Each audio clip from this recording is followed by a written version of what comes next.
صحیح بخاری کی روایت ہے کہ اللہ ارشاد فرماتا ہے جس نے میرے ولی کے ساتھ عداوت رکھی میرا اس کے ساتھ اعلان جنگ ہے۔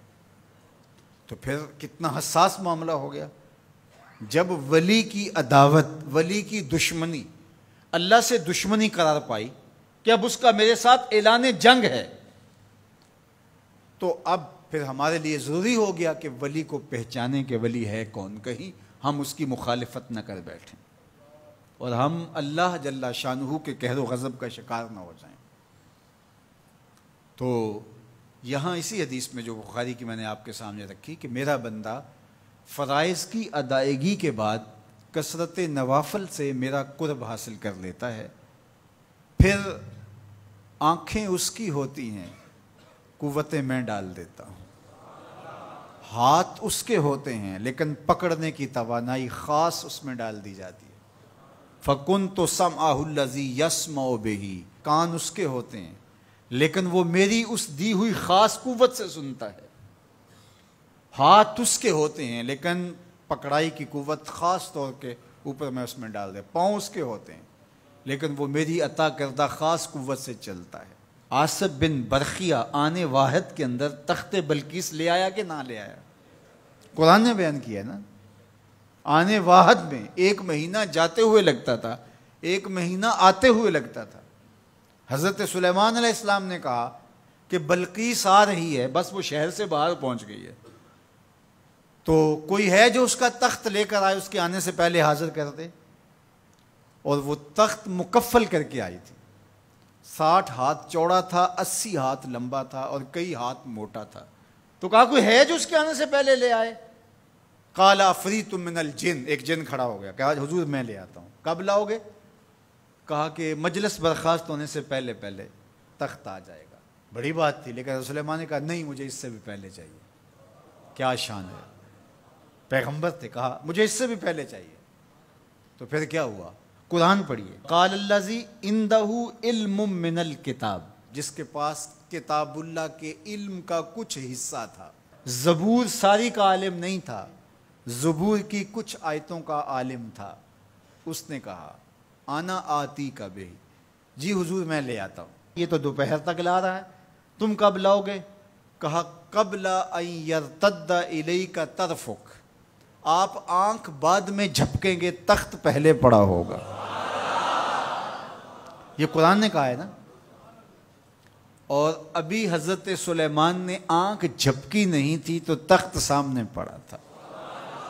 جب اس کو دیکھا تو بے ساختہ کا ھذا من فضل ربی، یہ میرے رب کا فضل ہے جس نے میری دہلیز کے ایک خادم کو یہ طاقت عطا کی ہے کہ 1 مہینے کی مسافت سے اتنا بڑا تخت آنے واحد میں آنکھ جھپکنے سے پہلے حاضر کر دیتا ہے۔ آنا آتی کا بے ہی، لفظ سنیے، آنا میں، آتی کا آتا ہوں، بے ہی اس کو ساتھ لے کے، یعنی میں ابھی گیا اور ابھی آیا اور تخت بھی لے آیا، اور وہ وہاں سے غائب بھی دکھائی نہیں دیا اور تخت بھی وہاں موجود تھا۔ اور حضرت سلیمان نے کہا کہ یہ میرے رب کا فضل ہے، اور اس کہانی کو میرے رب نے قرآن میں بیان فرمایا۔ جو کرامات پچھلے انبیاء علیہم السلام کی امتوں کے اولیاء کو حاصل تھیں، وہ اس امت کے اولیاء کو بھی حاصل ہو سکتی ہیں۔ جس طرح حضور نبیوں سے افضل ہیں، حضور کی امت باقی امتوں سے، اور حضور کی امت کے اولیاء باقی امتوں کے اولیاء سے افضل ہیں۔ تو جب ان کی یہ کرامت ہو سکتی ہے کہ آنے واحد میں تخت بلقیس لا سکتے ہیں، تو اگر اس امت کے کسی ولی کی ایسی کرامت بیان کی جائے تو اس میں طبیعت میں بے چینی کیوں پیدا ہو؟ یہ تو حضرت سلیمان کی امت کے ولی کو بھی اللہ کمال دیا ہے، تو محمد عربی کے غلام کو کیوں نہیں دے سکتا؟ تو جو حضرت شاہ نقشبند بخاری علیہ رحمہ کا ذکر کیا جاتا ہے کہ جب آپ کی خادمہ کو اور آپ سے عقیدت کا دھم بھرنے والی خاتون کو کابل میں محل کی چھت سے دھکا دے دیا گیا، اور جب وہ نیچے پہنچی تو حضرت شاہ نقشبند بخاری علیہ رحمہ نے اس کو جو ہے وہ آسانی کے ساتھ زمین پہ رکھ دیا، تو حیرت سے آنکھیں پھٹی رہ جاتی ہیں اور پوچھتی ہیں کہ آپ کب آئے، آپ تو بخارے میں تھے؟ تو برجستہ بولتے ہیں تو از چبارہ آمدی من از بخارا آمدن، تو چبارے سے چل پڑی تھی، میں بخارے سے چل پڑا تھا۔ تو یہ حضور کے غلاموں کی شان ہے، اور یہ کوئی جو ہے وہ بعید نہیں ہے۔ باقی رہی بات یہ عقل نہیں مانتی، تو معجزہ اور کرامت ہوتے ہی وہی ہیں جو عقل انسانی کو عاجز کر دیں۔ جو عقل میں آ جائے وہ تو فن ہوگا۔